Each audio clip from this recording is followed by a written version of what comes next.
And Merry Draft Eve, everyone. We are just a day away from the greatest reality television show there is, and quite frankly, the only reality television show there is, the NFL Draft. Glad you're with us on the PFN NFL Draft Preview Show. Trey Wingo here alongside Adam Caplan and Tony Pauline as we get set to get you set for what should be a raucous night in Kansas City. Tony, Adam, you guys ready to roll? Can't wait. All right. Just two things, Trey. I got to say to Adam, watch your socks. And I got to say to Trey, a lot of people don't realize Adam's my oldest friend in the business. We've known each other for more than a quarter century. So if we run out of material, I got at least 3 hours of Caplan stories to fill. Listen. We're good there. Adam and I worked together for years at ESPN, and since you brought it up, Tony, all right, I guess we have to start the show with what happened once when Adam and I were doing a show on NFL Live, and I came down to the studio with about 5 minutes ago, and I had some shoes on that were not really television appropriate, or I wasn't wearing socks at the time, because I was told they weren't going to be behind the desk the whole show. They wouldn't be a stand-up. Now they say, well, we changed our mind. We're going to start. Well, my office was 20 minutes away in another building, so I'm now in a panic because I'm going to go on TV without any socks. And I turned to Adam. It's like one of his first days there. I said, I need to borrow your socks. All right, so here's what happened. It was the new studios at ESPN, the NFL studios opened in 2014. Yeah. This is my first year of my first contract. And they tell you at ESPN, just don't ever say no to anyone the first year. That's what Sal Powell told me. Yeah. He's been a friend forever. Because he asked for advice. I'm new to this job. I don't know a lot of people. Didn't know Trey very well, although we work in the same. In 2013, we actually worked over that other building Trey was talking about, the pod, the news pods in the newsroom. So anyway, Trey comes over to me and he goes, I can't believe I'm asking for this, but I need your socks. I'm like, what do you mean you need my socks? No, I need your socks. I'm like, I didn't know what to say. I was like so shocked. I'm like, all right. Yeah. And I'm thinking, there's what do they call that? The research area, Trey? Yeah. So I'm like, there's no way they're going to pan to me. And the way it works at ESPN on the NFL shows is they will pan to the host. In this case, it's almost always Trey on NFL Live. So I was like, all right, he needs the socks. But I'm like, what if I had to get up? I was like, I got to do it. So that was the strangest request I ever got at ESPN. Yeah, and by the way, we'll move on real quickly, but it freaked the ex-players that were on the set. I can't believe you're putting on another person's socks. I'm like, oh, they didn't. Oh, I didn't know that. Okay. Spit, bleed, and you put all your bodily fluids on another player. How can you guys take a leak in your pants and you're upset about me putting on somebody else's pair of socks? Get over yourselves. I can't believe you bought Adam Caplan socks. You're a brave man for that. They were actually Kohan, but to Trey's credit, he got them washed and he did hand them to me. Good job.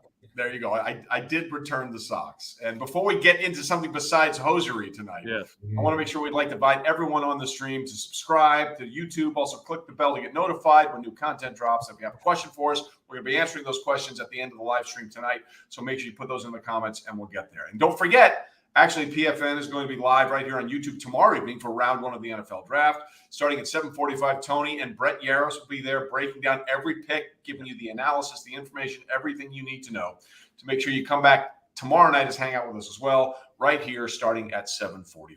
Okay, so the draft is going to be taking place this time tomorrow in Kansas City. Overview, before we get into all the craziness that we think is going to happen in the top 10 of this draft, what are your philosophies about what makes a team a successful drafter on draft night? Tony, let's start with you. Well, you keep hearing when a team is called to the clock, they need this position, they need that position. You have to find the perfect compromise between best player available and need. Right. Because if you continually draft for need, you end up with a lot of mediocre players, and 2 or 3 years down the road, the fans and the front and the owner are saying, well, why did you pass on player XYZ, who is now a Pro Bowler and a superstar? Yes, you want to fill holes, but you also want to draft really good players. And I think all too often, people are basically filling holes and drafting for need. It's a little bit easier these days with the rookie salary cap because you're not going to give out these massive contracts and, live to regret it. But I think, you can draft for need, but you can't go off your board. You got to stay true to your board, and you got to try and get as close as possible to drafting the best player available. Yeah, I would add this. The best teams that draft well are the ones that look for the future, not towards this season. It's basically a mixture of what Tony said and what I'm going to explain here. The draft is never about this year. If you get, the hope is that the guy will get his 4 years, his 5th-year option, and no less than that. So that's 5 years. So 20% or less of the guy's career is the first year.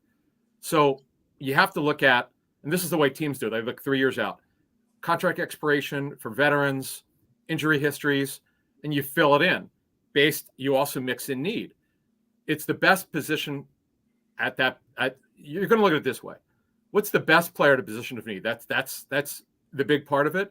And then looking 3 to 5 years out. What is our roster going to look like? If you're just drafting for this year, that stat's going to get fired in 3 or 4 years because you're not looking at the big picture. When Tony and I used to do mock drafts together, Trey, in the beginning, we weren't so good. We started figuring it out. The best way to do these things is do it the way the clubs do. They look out past this season. Stop drafting for this year. That's the way you do it, and that's the way teams do it.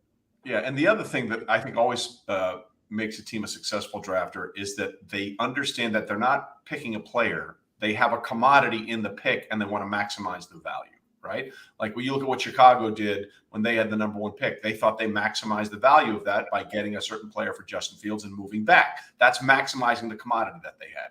Carolina might try and maximize that commodity again with the number 1 overall pick. But it's a team that understands that you're not just picking a player. You have something in this draft selection that somebody else may want, and you do everything in your power to maximize the value of that pick. Now, because the trade that went down between the Carolina Panthers and the Chicago Bears, it is the Panthers that have the number 1 overall pick. And we had a story out a couple of days ago that it was leaked that Will Levis was told he's going to be the number 1 pick overall. I think, Tony and Adam, we can debunk that, correct? Yeah. That's a rumor. I believe it started on Reddit or some website because somebody was told that Will Levis is telling everybody that he's going to be the first pick. So, right from the get-go, it was questionable. And then when I asked people, they basically laughed at it. Yeah. So an organizational source told me yesterday that didn't know where that came from. They had not told the agents of the players who they're going to take. They certainly didn't tell the players. And Frank Reich then confirmed it today. They haven't told anyone. And why would they? Right. Typically, you wait till you're closer on the clock, because if someone calls you and offers like 4 first-round picks, you at least have to think about it. Now, I will tell you, these trade calls have already happened. They don't wait till you're on the clock. Right. They've been doing this actually for 2 or 3 weeks. And then you round it up. We'll get into it later in the hour here, how these things work. But you've already had these trade calls worked out. But again, you never know. Strange things happen on the clock, as we've seen over the years, Trey. As you well know, with the Laramie Tunsil situation, you never know what's going to happen. Well, to that point, think about how much money you could have made in Vegas if you went to a sports betting casino and said, you know what? I'm just going to a flyer that maybe the top offensive line prospect in the draft, there's probably going to be video of him smoking weed in a bar, a gas mask right before he draft. What odds would you give me? You know, so you do have to prepare for everything in the draft because nobody knows what's going to happen. That's the beauty of it. That's why I call it the only true reality television show there is. You know, every year I did the draft for 20 years. We didn't have a script. We didn't have an outline. We knew that there were a player's name was going to be called, and that was it, and you had to adjust on the fly. So speaking of adjusting, it feels like it's sort of been up and down for Carolina at 1. It felt early on like it was leaning towards Alabama, Bryce Young. Then the C.J. Stroud stuff came out strong, and then there's some concerns about some test scores for C.J., which are – look, that's a valid concern. Some of the other crap about C.J. Stroud is ridiculous, and it's not worth our time.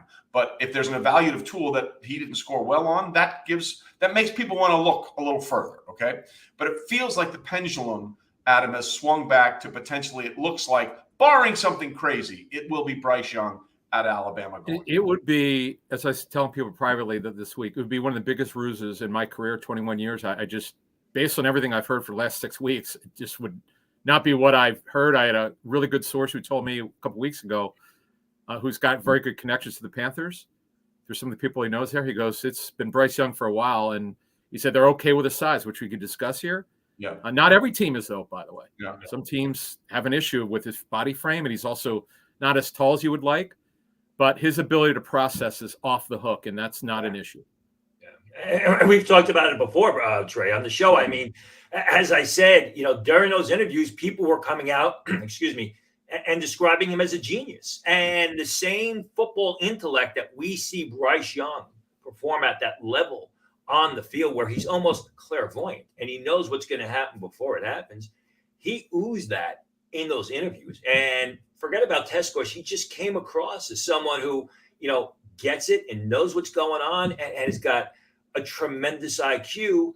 And that's what Carolina wants. I mean, that's what a guy like Frank Reich is going to want to run his offense. Yeah, I've heard the word savant from a couple of people, a football savant, about his ability to process.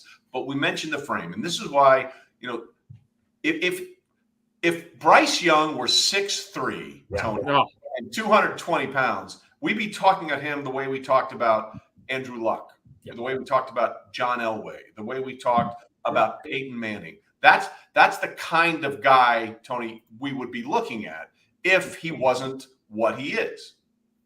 But he's not. And you're absolutely right. But he's not, which means that if you draft Bryce Young, you better be able to protect him, because, as I've said time and time again, he's not going to be able to take the same beating on Sunday and pull himself off the turf as he did on Saturday. And you go back, you watch that Tennessee game, and he got pummeled, and he was able to pull himself up off the ground and keep Alabama in that game.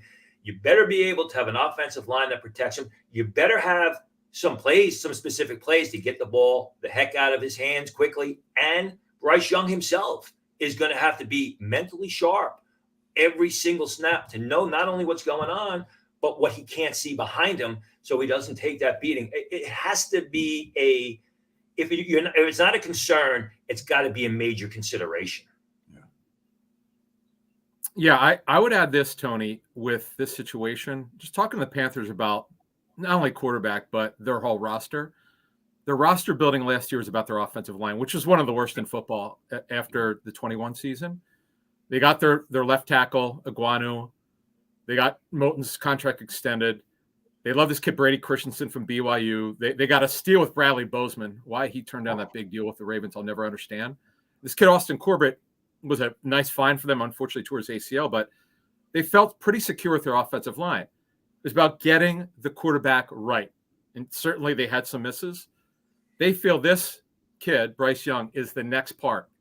This is the fit here. They've got the offensive line. We'll get into the running back situation in a minute, but they're going to get the quarterback tomorrow, and that's the next big step. Yeah, and for those that are just joining us now and haven't heard what Tony and I have been talking about on our other show that we do once a week, it's not so much his height, but just his frame, right? I mean, he look, I give Bryce all the credit in the world, because what you do once you stop playing before you draft is your job to maximize your value, okay?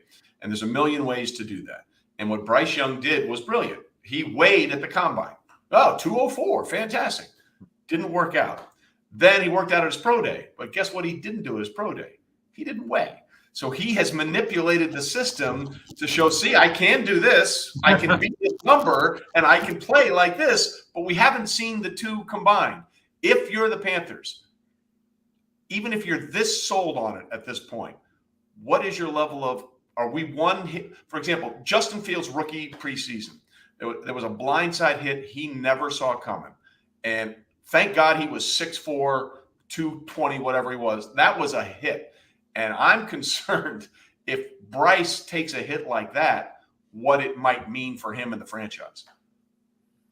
I mean, I don't think I agree with you, but would it matter whether he's the first pick of the draft or the 10th pick of the draft? I mean, that's got to be a concern for everybody because of, like you said, that frame. And as I said, it's what he can't see behind him that he's got to be able to sense and basically feel that blind side or backside pressure to get rid of the football. I mean, it would be a big concern for myself if I was in the room making the call or had a basically say in the call for the Carolina Panthers. Well, one thing I would add is this GM Fitterer was with Russell Wilson when he was a rookie. Russell Wilson, we see him now. He's jacked up. He's built. He's only 5'10" and a half, by the way. Yeah. He was way less in terms of weight. He was his much frame smaller. looked different, though. His frame looked different. I was at Russell Wilson's second training camp in 2013. He was drafted, what, 2012? 2012. He was fourth round 2012. Right. I remember how small he was. I'm like, in fact, Tony and I saw him at the Senior Bowl. Senior Bowl, yeah. He was really small. And that, if you remember, here's a nice story. So I'm coming back from the 2012 Senior Bowl. Tony and I were there. I called Greg Cosell at NFL Films, and he and Jaws were watching tape. They said, "Who are your takeaways?" I said, "This Wisconsin transfer, or whatever, was he North Carolina? He went to North Carolina State, then this Wisconsin. This kid Russell Wilson." I said, "He's really small, but this kid is elite as a passer. We'll see where he goes, but he's so small. We just don't know how they project, and the league does not like smaller quarterbacks. Look at the history, guys. Trey, you know the history of this draft. How many guys in the first round or shorter than 6 feet go in the first round? Not very many, if at all. Very few. Kyler Murray, Drew Brees. Well, Drew Brees measured right second. He was a second round, top of the second round. Yeah. It's a very, not to use this word, it's a very small number. So but if we're now of the opinion, I think we are, that we're locked in with Bryce Young, barring some incredible move that no one is expecting. Yes. That means the draft really begins at 2. And Tony, for a long time, a lot of people were thinking it was going to be Bryce Young, C.J. Stroud, 1-2 in the draft. And it certainly doesn't feel like that's where the Texans are leaning right now. I mean, everyone I've talked to the past couple of days said the Texans are not going to take a quarterback at 2. It's going to be one of the defensive players, either Will Anderson or Tyree Wilson. I think one of the interesting dynamics that we got to talk about is what's going on in the Houston Texans war room. You got a brand new coach there in DeMeco Ryans, who was a terrific defensive player. Texans. Yeah, exactly. He's a defensive-minded coach, and he's got a lot of power. He's got a lot to say. It's not the general manager has all the say. So I think that's an interesting dynamic, and that's probably one of the reasons why we're hearing that they've come off of a quarterback, and it looks like I would be surprised if they take a quarterback now. I think it's going to be one of the 2 defensive players. I think it's going to be Will Anderson, but we can get into a little bit deeper into that. Yeah. Good. Adam, let me ask you this real quick, because he mentioned DeMeco Ryans is a defensive player and came, but I don't think you can also discount the fact that where did he come from? He came from the 49ers, who were playing the last player taken in the draft. You know what I mean? At quarterback. So, it is something like, if you don't love this guy, if you don't love Stroud or Richardson or Hendon Hooker or Will Levis, if Bryce Young is off the board, he's like, damn, I just came from we can win with anybody. We won with Jimmy G. We won with Trey Lance when he was available. We won with Brock freaking Purdy. I feel like that's sort of a mindset that is going to factor into their decision here. I got 2 things on that, but I got to ask Tony a question. What do you recall about Brock Purdy? Eliminate everything that's happened to him as a professional. What were your thoughts coming into the draft with him last year? Very curious. You know, I've never talked about it, so I'm very curious. Career backup. More of a game manager than a guy that was going to carry a team on his shoulders. And I'll say to Trey's point about DeMeco Ryan, that sounds good, but you're not bringing Kyle Shanahan, with you. And I really feel that with Brock Purdy, yes, a lot of it's Brock Purdy. As with any draft pick, it's also the coach and the ability to develop players. And I think that Kyle Shanahan is just one of the few people in the league that have the magic touch at the quarterback position. But and he was you gotta remember, he was a Shrine Game player, Brock Purdy. He didn't even get to the Senior Bowl. But I thought, nice career backup, maybe a spot starter. Would have never envisioned what we saw at the tail end of the 2022 season. All right, 2 things here with the Texans. So in my first mock, I wrote that a source who's worked with Nick Cassera, the GM, said to me, he goes, look, Stroud's a good quarterback, but he's not going to have the grade you think he is. He said Bryce Young is going to be a higher graded quarterback. Nick is an old school scout. There's that the New Orleans system is the one that Bill built, and then he brought it. Ozzie Newsome took it because they worked in Cleveland together. It's the grade, the number of scales from 5 to 8. Stroud's, I don't know. I don't know what number they gave him, but I'll give you an example. Stroud might be a 6.75. Bryce Young's going to be a 7 or 7.25. He's just going to be a higher graded quarterback. So why would you because you need a quarterback? He's not going to take one just because you need one. Right. Number 2, they're going to run the wide 9. That's the same front that their defensive coordinator here worked with. He worked with the Eagles. The guys, I'll look the guy's name up. It escapes. Oh, it's a Matt Burke. Matt Burke. He's a Jim Washburn disciple.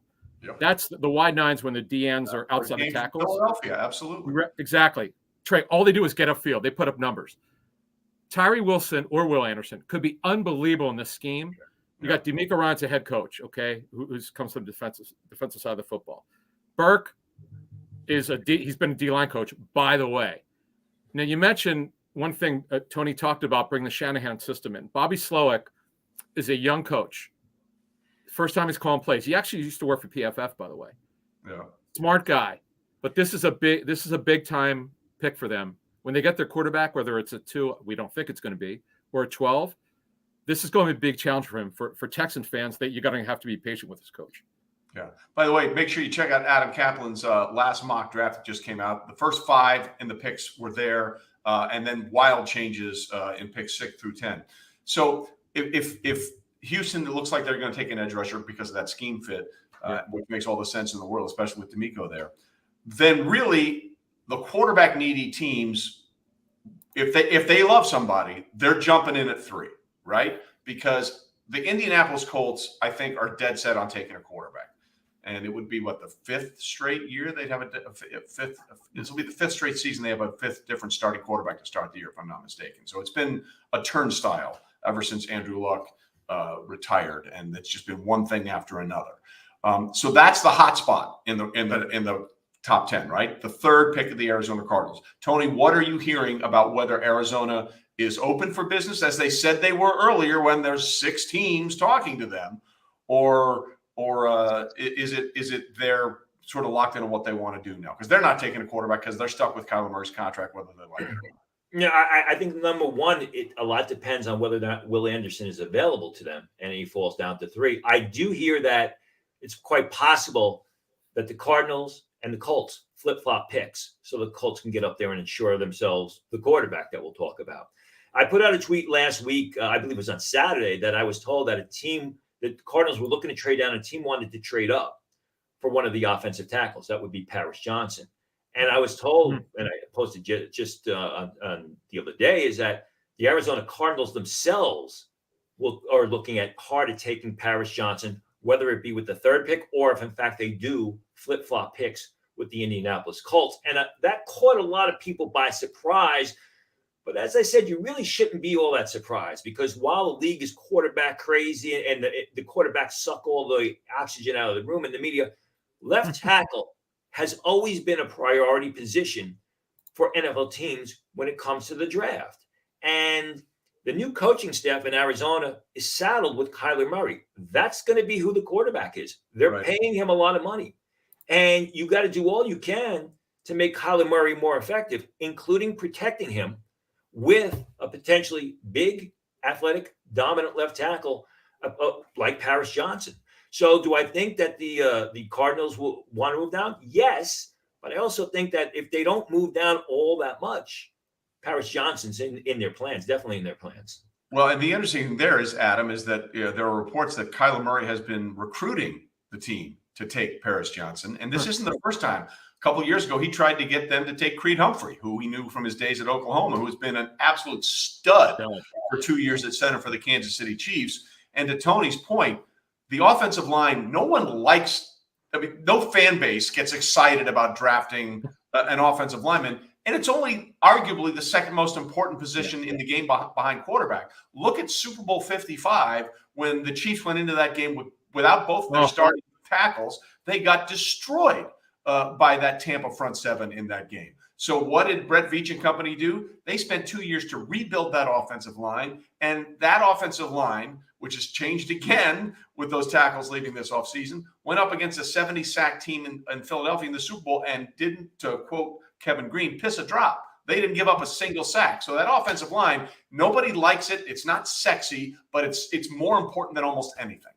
All right, couple things on that. Yeah, actually, in the Chiefs, before we get back to the Cardinals, if I'm not mistaken, they actually, after that Super Bowl trade, they had 5 new starting offensive linemen. Correct. That's how. So, yeah, when it looks bad, you got to change it. So let's get to their left tackle situation. DJ Humphries, their starting left tackle, he's got 3 years left on his deal, but there's no guaranteed money left past this season. So when you really look at it, could they get out of it?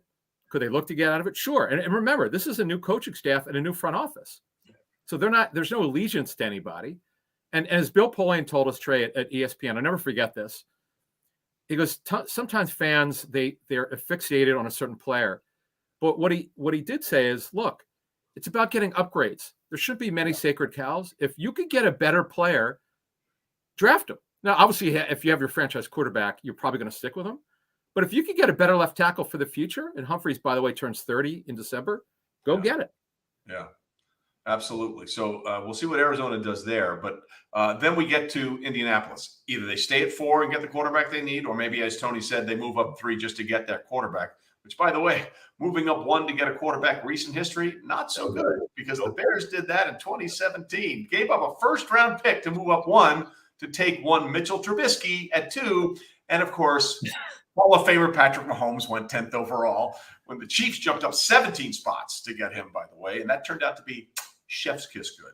So where do we think the Indianapolis Colts are looking at quarterback? Is it Stroud? Is it CJ Stroud? Is it Anthony Richardson, who is just the freakest of all freaks? What are we hearing? Well, I'll go first here. I've said Stroud for weeks. Talking to people who work for Chris Ballard, their GM, I know he hates hearing this, but he's a very conservative guy. He's an old school scout. He worked for Jerry Angelo in Chicago. Guy's been in the league a long time, knows how to find players. But because, Trey, as you mentioned earlier, how many quarterbacks they've had, Will Levis here, I know there's some talk about it. I've heard this from other teams, so I made sure I put that in my mock. CJ Stroud, look, he's not a can't miss guy, and maybe he doesn't have all Bryce Young's traits, right? But he's a very solid quarterback. It's hard. Tony could attest to this. It's hard to knock his tape. He's not the processor quite maybe Bryce Young is, but his tape's really good. I'm with you, Trey, here. I don't think there's any question they're going quarterback here. They have to, because this is their whole draft is getting that quarterback. And there's no one. Will Levis is not in Stroud's class. Because what are you basing this love that people have with Will Levis? Yeah. Are you just saying, okay, let's eliminate 2022 and go with that great tape at 21? So 22 didn't happen. Is that what you're telling me? Yeah, exactly. Listen, Will Levis is my 5th rated quarterback at Pro Football Network. I got 4 guys ahead of him, including Hendon Hooker, because of that. And I think Will Levis is one of those guys that relies on his strong arm to make too many plays. And you can do that on Saturday, but if you try and do that on Sunday, it will lead to ruin. He doesn't throw the short pass well. He doesn't put touch on the ball. I've talked to people who said even when he's warming up, he's trying to throw the ball through people. When he's throwing fade and corner patterns rather than putting the air under the ball and letting the receivers get up and went out for the jump ball, he's throwing dimes. He's a bit of a show off. And we talked about this last week with Trey when we talked about the S2 cognitive test. Right. Even though Will Levis scored significantly higher on the S2 cognitive test than CJ Stroud, you can't tell me watching the film that Will Levis sees the field or digests things or read defenses better than CJ Stroud. You can't tell me that. It doesn't happen.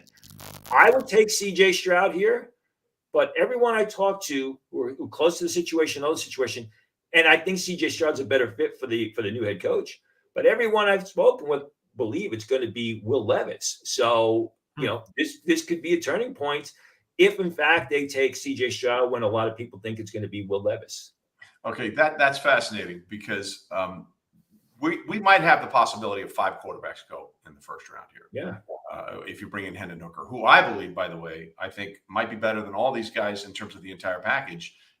He doesn't have Bryce's savant type stuff, but he also has, it's close enough to me, and he has the body. If he didn't have the ACL, we'd be talking about Hendon Hooker in a completely different light, Adam. Oh, no question. In fact, I had a quarterback coach tell me he was a 2nd graded quarterback before the ACL injury. His situation is fascinating because which GM is willing to put his name on this pick for a guy? I don't care if he gets cleared for week 3. It doesn't matter in terms of being the starter of the season. You have to be ready for training camp. You got to take all the reps.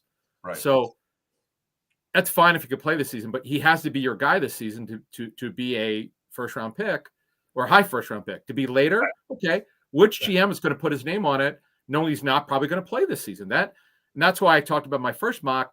It makes a lot of sense with Minnesota. Kirk Cousins' contract is up after the season. Right. This is a perfect developmental quarterback who could just learn under Kirk Cousins They've got good coaching there. It's a good staff. Let him learn with Kevin O'Connell and that group, because this kid is so gifted. Trey, you're absolutely right. This kid, I didn't know much about him until I got into it. The coaches know all about these guys because they do a lot of tape study. And it's so sad. He's a guy that, you're right, Trey. He would have been the darling of this draft. There's no checks question. every box. Checks every box. Yeah. Yeah, but is it sad? I mean, is it sad? And I've said all along, I mean, for months now. It's going to be sad for his bank account, but it may help him long term. For the first couple of years, potentially. But I feel he's in the best position because, as you said, he's not going to start week one. He's not going to be in the situation of a Will Levis or Bryce Young where he's expected to perform right out of the gate. He can sit back and observe and absorb. It's funny you mentioned Minnesota because my mock draft at Pro Football Network this morning, my final one, I had him going to Minnesota at that selection. And the fact about Hendon Hooker is the reason why I like him so much is he was a better quarterback in 2021 than he was in 2020. And he was a much better quarterback in 2022 than he was in 2021. Now compare that to Will Levis. And I like to see that upward momentum, that upward growth of a quarterback, and Hendon Hooker has it. And yes, it's sad because he would have been a top 6, a top 5 pick. But again, you're talking about Patrick Mahomes. Patrick Mahomes was the 12th pick of the draft, and he sat the first year. And I think that's paid huge dividends for Patrick Mahomes. I think it's going to pay the same sort of long-term investment for Hendon Hooker. That's a great point. And you can't also overstate fit. Right? Like, who knows what Josh Rosen would have ever been in the NFL if he wasn't just bounced around from bad situation to bad situation. Look, Patrick Mahomes was going to be a generational talent wherever he went. The fact that he went to Andy Reid in Kansas City, that sped up the process by a large margin. Coaching matters. Yeah. Situational fits matters. Why? What you guys said about the edge, whether it's Anderson or Wilson in Houston, makes all the sense in the world.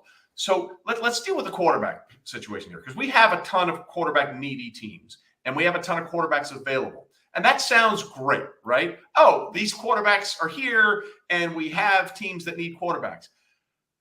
That doesn't necessarily mean that it's that easy to match these teams up, because let's just go back and look at the last two. Let's take out 2022 because there was one quarterback taken in Kenny Pickett. Okay. And it looks like it's going in the right direction in the first round. We'll see how that pans out. Let's go back to the previous 2 drafts, okay?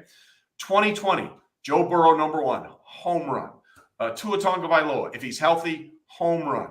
Justin Herbert, home run for the Chargers. Jalen Hurts in the second round, home run for the Philadelphia Eagles, and just got paid. Now let's go back to 2021, okay? Trevor Lawrence, first overall pick, quarterback. Looks like now with a real coach and not a fake NFL coach in Urban Meyer, that things are trending in the right direction. Second overall pick is now behind Aaron Rodgers in Green Bay and Zach Wilson. And Trey Lance was third in that draft. And I believe now he is nowhere to be found on their depth chart because it's all Brock Purdy, baby. And then you have Justin Fields, who we think is moving in the right direction in Chicago, thanks to the weapons they've got him now. And then you have Mac Jones, and nobody knows what the hell to think of Mac Jones. Just because there are quarterbacks available, it's still about a 50% fail rate on these guys, if not worse. And the thing is you bring up a good point. I talked about Shanahan with Purdy before. People say, "Oh, everybody missed on Purdy. Everybody missed on Purdy." No, he was in the perfect situation with a great coach who knows how to develop quarterbacks. Trey Lance a little bit different because he really hasn't been able to play because of injuries. 9 games over the last 3 years with COVID. I mean, it's been crazy for him. You take Brock Purdy, if the New York Jets, the quarterback, or the team that was quarterback hungry up until about 6 hours ago, selected Brock Purdy in the third round. I don't think Brock Purdy is the star that we're talking about, or the potential star that we're talking about with the New York Jets under that coaching staff. Yeah, fair enough. Tom Brady, we once asked Tom Brady years ago, what would happen if Bill Belichick didn't draft you? And he said, I'd be on my 4th team by now. So even Tom, as much as he doesn't get along with Bill, he understood the situation that he found himself in. So go ahead. Sorry, I was just going to say the value of coaching, Trey, on what you're talking about. I just wanted to say it's so important. You just give this Brady point. They had a plan. They had Charlie Weiss, right? Yeah. Josh McDaniels. If you don't have a great plan how to develop your quarterback, I don't care how talented the kid is. You mentioned Andy Reid and Patrick Mahomes. Yeah. Okay, it's so subjective. We don't know this for sure, but I'm not saying Patrick Mahomes wouldn't be great, but how do we know 32 teams would have coached him right? You don't know that. That's a fair point. No, you're exactly right. Look, he had all the talent, but it wasn't always on display at Texas Tech, right? He needed someone to sort of give him all the information and mold him in the right way. And Patrick will talk about that. He's honest about that. How much falling to Andy and Eric Bieniemy, who's now in Washington, was part of that. Okay, so now we get to 5 in Seattle. And again, we're not going to get through the entire first round. Just trust me, because we're dealing with the bigger names and the bigger things, and the way this is going to play out. I find Seattle really interesting at 5, and here's why. Because yes, Geno Smith was great last year, and he got a 3-year deal, which is really, let's do next year and we'll figure it out. You know what I mean? And I'm a believer that if someone is going to take a flyer on a guy like Anthony Richardson, it has to be both a coach and a general manager who are very secure in their job status. Because I don't think there's a bigger margin of what a player can be in this draft than Anthony Richardson. His floor might be as low as anybody's, but his ceiling might be just as high. Tony, that's why I think Seattle, even though they have all kinds of issues, as Adam has alluded to, on the defensive line, that's a fascinating potential spot for him. Not only that you look at Schneider and Pete Carroll, they've had great success with the long, freaky athletes, if you will. Tariq Woolen last year, DK Metcalf. And you mentioned Geno Smith. I think Geno Smith would be a phenomenal mentor for Anthony Richardson. You look at the way he's not only grown as a person, as a quarterback, but the way he's grown as a person. But then again, as far as I'm concerned, this is where the Jalen Carter watch begins. Anthony Richardson would be very interesting. This is where the Jalen Carter watch really starts off. Now you're talking about the player that everyone thought was universally the best prospect in this draft. We're at the 5th pick, and I don't know that he's getting, even a nudge in the first 4 selections. Seattle would need a defensive tackle. Is Seattle willing to fork over $30 million in guarantees to a guy that's, kind of questionable? I'm told it's about 50-50. People in the league think that he's going to end up, Jalen Carter is going to end up at Seattle. I'm told that, it's a matter of discussion and debate, and will be if Carter's there, available for them at 5, which I think he's going to be. Yeah, and Adam, let's talk about this for a second, because we talked about this a little bit in our sort of run up to the show. We were just getting our notes together. Look, here's the thing about the draft. You have to take a player. You can pass, right? I wouldn't advise it. The Vikings didn't get it done once. The Vikings almost did it 2 years in a row in the late 2000 aughts. But I was there. Story. Yeah, so I was behind the Vikings. I was next to you. Yeah, we were like, what the hell? It was insane. But the point is, just because you take a player, it doesn't necessarily mean he's actually a first-round talent. And I think that's something that we need to talk about in this draft, because there are some drafts that are much deeper than others. And it doesn't feel like this is one of those drafts where you're salivating if you have, say, 12 picks like the Chiefs do. All right, many things on that, Trey, and we'll get to some Seattle stuff, which is interesting. So, yeah, they're anywhere from this draft, 13 to 20 legitimate first-round grades. It depends which teams you talk to. I have one team tell me only 13. We've heard some GMs go on the record. Now, they might have done this because they want people to trade up or whatever. A couple GMs said 20, one said 18. So let's get back to what Tony talked about, you talked about with Seattle. And I love the point about Richardson. I'm going to bring up something. I reported this, and so did the Athletics. I want to give them credit. Maybe others did. So in my reporting on Patrick Mahomes, the Seahawks were going to draft him in 2017. Yeah. What happened was, once Kansas City traded up, Seattle, I think, traded out. I don't have that. It was 6 years ago. I don't have the draft in front of me, but the Seahawks were going to take him. They're prepared to take him. They are a fearless. I love what Tony said. They are absolutely a fearless organization. They're willing to take risks. They took a major risk. At that point, some people thought it was. Frank Clark had off the field concerns. That was a good risk. It turned out to be. Turned out to be good risk for Kansas City, too. Yeah, exactly. Right. By the way, he's available. But I just admire these guys because they don't worry about what the public thinks or criticism. They just do what they believe in. And once during Geno Smith, this is hilarious. I was talking to a GM after the season who was quarterback needy last season. I said, did you guys consider Geno Smith? He's like, come on, dude, you really asking me that?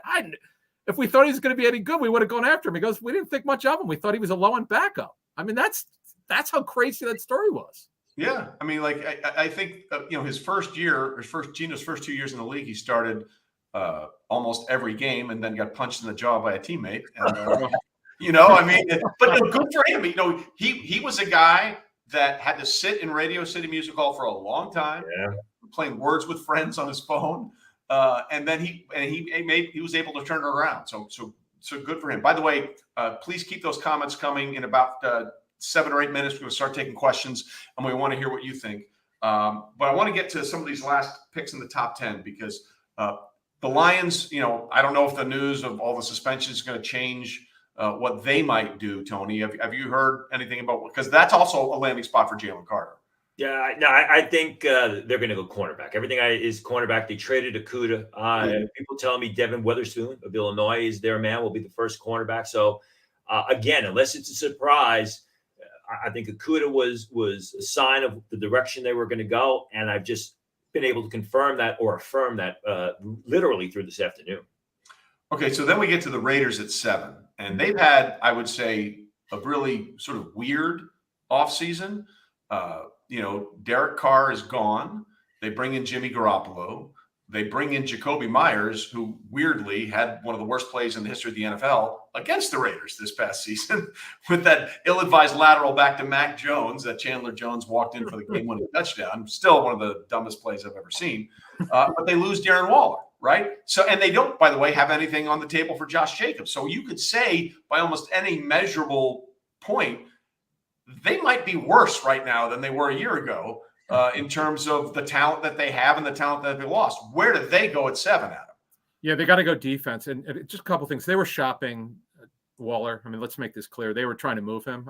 Which is weird. Why did they extend his contract last year? That was right. Exactly. Well, they also extended Derek Carr's contract last year. Yeah, I mean, they got a team-friendly structure, but yeah, they gave him a little extra cash. But anyway, they're going to go defense here. They're in a situation where their defense is so bad on the back end, one of the worst back ends in football. That they've got to fortify the cornerback position. And one thing on the kid that I'm going to talk about, Gonzalez. Yeah, he's more athletic than Witherspoon, but the one knock for personnel people, Tony, I don't know if you've noticed this, is sometimes he's not as physical as what I've been told. Is that what you've seen? He should be more physical. The knock on Gonzalez is this compared to Witherspoon. Witherspoon can play in just about any scheme. When I watch Witherspoon. When I watch Gonzalez, I should say, it gets a little bit hazy when he's in zone. It gets a little bit hazy when he's backed off the line of scrimmage. I like him in man coverage. I like him in bump and run. He's a developing player. He's not as well-rounded as Witherspoon, who you can play him bump and run. You can play him in man. You can play him in zone. And I think Witherspoon's a little bit more instinctive, good route recognition, knows when to break to the ball when he's backed off the line. Yeah, and that's the only thing that always cracked me up about the Raiders. Since 2014, they've been almost dead last in every important statistical defensive category over that time frame, which is when they drafted Derek Carr in the second round. But it's Derek Carr's fault. Whatever.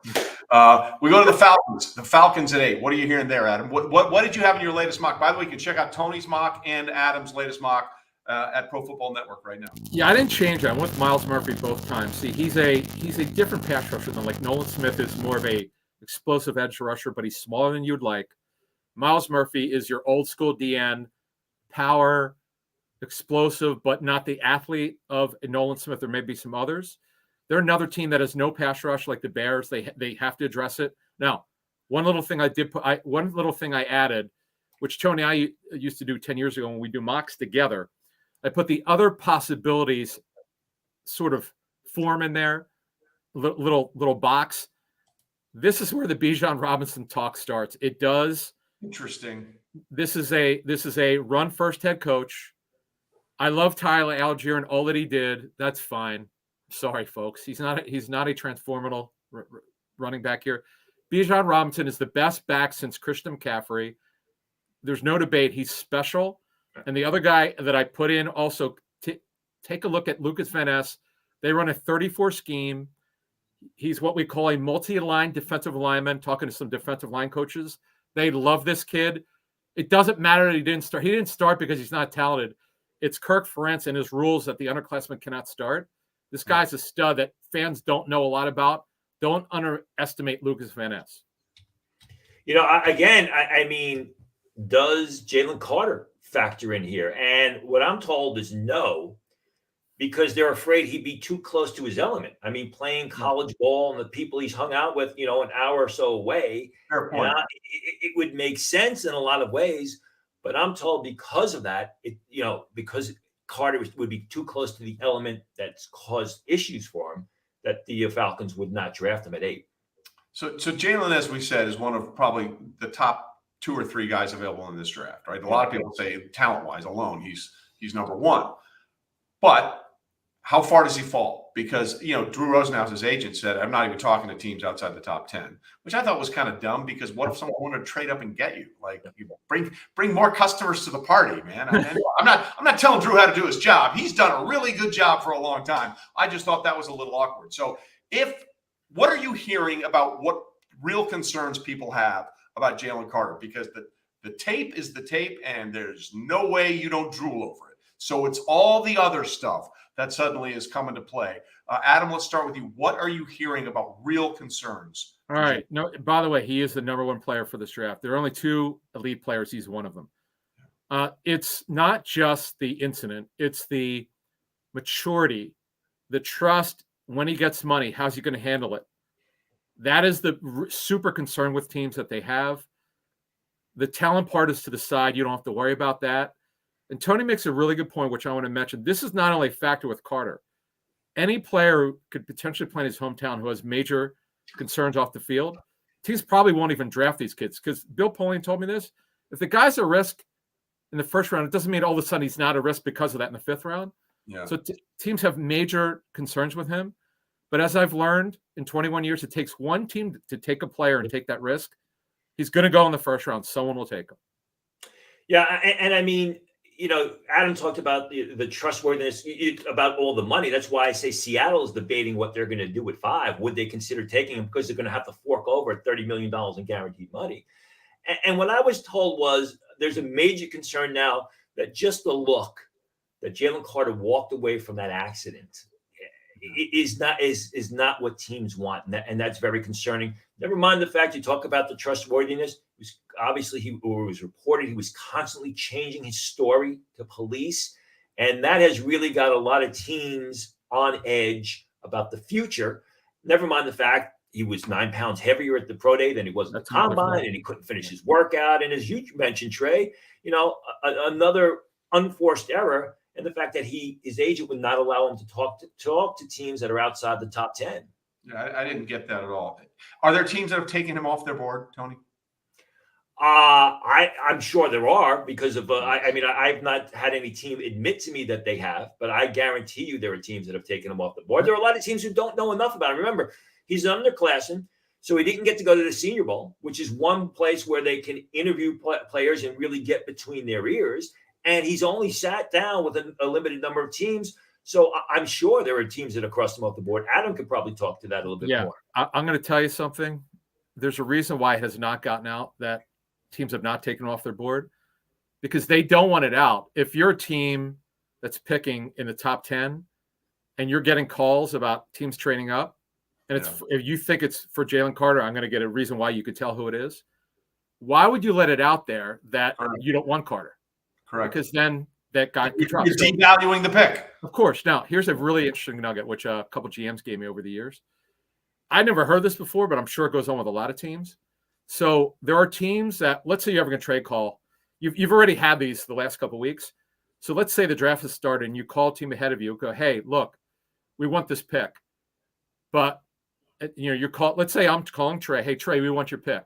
Yeah. You go to me, okay, we'll do it. We've already agreed to this a couple weeks ago, but I need to know the position that you want. You don't have to tell me the player. This goes on, guys, believe it or not. Absolutely it does. Yeah. They want to know. There's a team, and I want to give it out because I don't know if they want this out there. There's a team in the NFC West that does this. He's one of them. No, listen, you want to make sure that you're not getting ransacked, right? That's right. The whole thing. And you're protecting the value of that pick. We want to go and get questions from the audience. So let's get those questions fired up. And while we do that, I want to get 2 things. Number one, do we think that the SEC will once again dominate the draft? They've had the most number 1 picks for 16 straight seasons. There's no chance that won't continue, right? I mean, I don't see how there will be a good number of Big Ten players selected in the first round, but I think overall, looking at my board now, I see a lot of Alabama, I see a lot of Georgia, I see some Tennessee. So I would agree, yes. And the Big Ten. Big Ten. Well, there's going to be a lot of Big Ten players selected. So we didn't even talk about Peter Skoronski, who is really polarizing for offensive line coaches. I wish we had more time. My goodness gracious. The arms. It's always the arms. It is a factor. The arms. All right, the first question came us. Let's go. Let's put those questions up there. Dr. DJ Dirt, he's been with us forever, man. Is there any validity to Stroud's agency, also Deshaun Watson's, being a part of the reason Houston targeted him? No, Tony, I think the question is there hesitancy by Houston because it is the same agency of Deshaun Watson and DJ Stroud? Same guy. I would say no. I mean, if you fall in love with CJ Stroud, you're not going to red mark him or put an X next to his name because of the agent, although the agents can be difficult to deal with. But I can't see that happening, that they're going to take Stroud or they're not going to take Stroud because of the agent. Yeah, David Mulligetta is the agent, and Nick Casario, the GM, shot it down with him when he did his press conference. He said it's not going to be a factor, and it shouldn't be. You'd be surprised, guys. You'd be surprised with some teams have had terrible contract negotiations with an agent, and it could be knockdown, drag out, cursing each other. They may hate the agent, but it's all about winning, folks. These guys want to keep their jobs. They're not going to pass on a quarterback because of an agent. It doesn't happen. It won't play happen. To win the game, as my good friend Herm Edwards says. All right, let's get the next question up there from the audience. David wants to know, how many trades do we see in the top 10? And this is some of the things, Adam, in your latest mock that sort of made it a little crazy, right? Yeah, it depends who falls. So the bigger question is, who would you trade up for? Tyree Wilson. If you talk about who's the super freak athlete for this draft, it's Tyree Wilson. Yeah. Now, Tony and I talked earlier today, and we have similar information. Some teams are going to be concerned about the injury history. Yeah. But when the draft is about projection, it's not about so much this year. It's about 4 or 5 years down the road. This kid could be the best player of the draft in 4 or 5 years, but you have to project that. Right now, it's about what the upside is. He's got unbelievable upside. He's a guy teams would trade up for. Jalen Carter, if there are a couple teams in the teens, he could drop. Right. He's a guy that teams will trade up for, but only though. See, this is the problem with Trey, what you were talking about. There's no way you're drafting this kid unless you sat in front of him. Zero chance. You have to know who this kid is. This is why I don't know where Drew's getting his information. I get it. He's smart. He's done it forever. He's been in the business over 30 years. But if this kid drops to 9 or 10, are you a team? If you're a team that maybe you met with him at the combine, don't you want to have met with him again? Yeah. You can't draft this kid unless you've met with him. There's no chance. Yeah. The irony is Houston selects a 12, right? And we talked about D'Amico Ryans and the defensive-minded coach. So, and there's a team that selected in the top 10. I'm sure that they met with them. I'm sure they went extensively into issues with Jalen Carter. So, I mean, if he's there at 12, would Houston go with him? I would say yes. If they got the quarterback at 2? I don't think it. Do you think it's going to matter if there's no quarterback at 12 available to them? I mean, again, D'Amico Ryans is going to want to build the team from the lines of scrimmage out, and he wants. Oh, it'd be great, but that's not the question. The question is, do they trust him? It all depends on. I agree with you. I agree. Things. It's on NFL security, their own security. Another thing, from talking to teams, psychological testing is very important with this player. Just telling you, it's extremely important because it's all about, okay, we've met with you. We've also tested you because you're allowed to come into our building. What's the probability you're going to repeat some of this behavior, not only from the incident, but your maturity issues that you've had throughout your career? And that's what it's going to come down to. Just getting back to the question of trades, someone told me that they think there's going to be more trades from 11 to 21 than there will be in the top 10. So that's something to keep an eye on. Okay. That also, if you think about it, that also comes in line with what people think about how many quality players there are in that draft. It's right around 11 or 12, where it really depends on your opinion, and the cream of the crop may have already been taken off the board. All right, next question as we get in there. Mike wants to know, is there a scenario where Bryce is the only quarterback goes in the top 10? I can't see that with the way Indianapolis is looking, but what do you guys think? I think you could make that case that there should only be one quarterback in the top 10, but I don't think you could make the case that none of them should go in the top 10. but we're talking about a day and age. We're not just not a day and age. We're talking about decades now where quarterbacks have been overdrafted. So absolutely. I don't think that's going. That there's no way that's going to happen. Yeah. I've used the Mark Sanchez rule. When Mark Sanchez, where did he go? 11, 10, whatever he went to the Jets. 6. But I know they got the 2 championship games. He was 6. They literally would not let the guy throw. It was about Thomas Jones and their defense. I get that. Yeah. But the most important position in sports, sorry, hockey goalies, it's the most important position in sports. CJ Stroud is not getting out of the top 10. It's just let me ask you this, Tony. The game tape is done. It was done after bowl season. What has happened to CJ Stroud from not to be a top 10 pick? Can you explain that? And I've talked about this before. Whether or not, it's the test. Right. Well, it's the test, but it's also, I can understand some hesitancy because everybody watches the Georgia game with CJ Stroud and they go crazy. And what people watch the Rose Bowl game against Utah, outstanding. But there was a lot of in between there from the first game he started against Oregon, which I was at, where you didn't know which CJ Stroud was showing up. There was a lot of inconsistency. I believe that the Ohio State coaches mismanaged him, really didn't develop him properly because they kept him handcuffed. When they let him loose against Georgia, we saw what happened. He put up almost 50 points against a great defense. But I think there's a hesitancy to which CJ Stroud are we going to get on Sunday? Are we going to get the guy that beat Georgia up? Or are we going to get the guy that struggled against a really crappy Northwestern defense? Yeah. All right, guys, we got time for one more question here, so let's get that one up on the board. Is there any chance Bijan Robinson goes in the top 10? I know, Adam, you just compared him to a Christian McCaffrey. I'm becoming more of the position that I would never take a running back in the first round, let alone the top 10, because you see so many guys successful. Isaiah Pacheco was in the 7th round. You see what Cook can do in the 2nd round for the Vikings, although that may be a tenuous situation. But this kid, they talk about him like because he can do things in the passing game as well as the running game, that there is that McCaffrey comparison. Does he get in the top 10? If you want to start with me here, other than Atlanta, I don't see it. The thing about this kid that I was told is that he's a kind of kid that if your team that is, if you're starting over, this is not what you're looking for. Yeah. If your team that's advancing, you're looking for that missing piece, this kid could take you over the top because you just talked about it. McCaffrey the Panthers had a better roster when he was drafted in 17. Trey, you and I are at that draft in Philly. Remember that was Fournette went 4 and he went 7. Right. And that was the Mitch Trubisky draft, which we still to this day don't understand what they were doing there in Chicago. But getting back to this player, he could take you to another level because his ability in the passing game. He's electric. Yeah. He's special. He is elite. That's why you do it. I'm with you, Trey. Yeah. Working with our friend Joe Banner at ESPN. Joe kind of showed me all the data going back to the 60s and why you need to throw the football, not run it. But Joe's willing to say there are exceptions.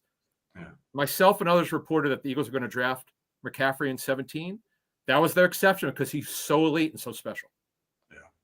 I'd be surprised if Bijan Robinson gets out of the top 10. I just think, you keep talking about Atlanta. You want to further Desmond Ridder. You want to improve Desmond Ridder. Get a guy like Bijan Robinson in there. That's why I think that's one of the reasons why Robinson to Atlanta is likely going to happen. All right. We'll see what happens. Guys, that was an hour and it flew by. It did. Awesome. Don't forget to make sure you hit the like button on your way out. Subscribe to the YouTube channel. And don't forget to join Brett and Tony for the first round of the draft tomorrow night right here for the round 1 of their coverage for Pro Football Network. So, everybody, thanks for watching. Adam, always good to talk to you, my friend. Tony, I know I'll talk to you soon. And let's have a hell of a draft, people.